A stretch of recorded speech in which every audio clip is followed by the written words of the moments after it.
Hey there. So today we are going to be proving this bizarre identity, and it looks like it must be true for only certain x's, but it's in fact true for all x's. And to prove that, I'll be using a method which most of you won't really think of. So before you go off trying to prove it yourself, let me present my way. So let's start off with this equation. So tan squared of x plus plus cosec squared of x is equal to cot squared of x plus sec squared of x.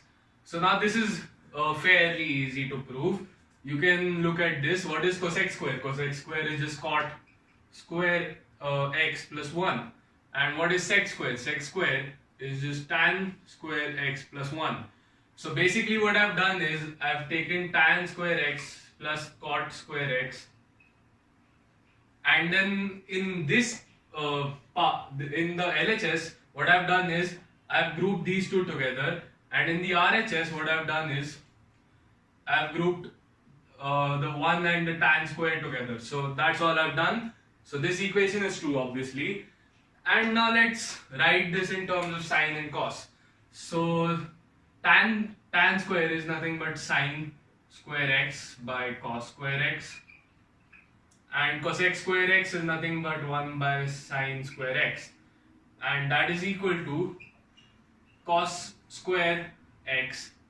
So cot is cos square, cot square is cos square by sine square, so sine square x plus 1 by cos square x, because sec is 1 by cos. And now let's take the common denominator. So if you take the common denominator over here, you'll get sine to the power 4x plus cos square x by cos square x sine square x is equal to, take the common denominator over here, you get cos to the 4th x plus sine square x by cos square x sine square x. Cancel the cos square sine square and you get this thing right here. Amazing, isn't it? So now let's prove it in one other way, which is fairly obvious. Like if I give you this identity and I ask you to prove it, this is the way most of you would think of proving it. So let's see what it is. So basically what I'm going to do is I'm going to take sine squared over here and sine to the 4th on the LHS. So we'll get cos to the 4th x minus sine to the 4th x equals cos square x minus sine square x.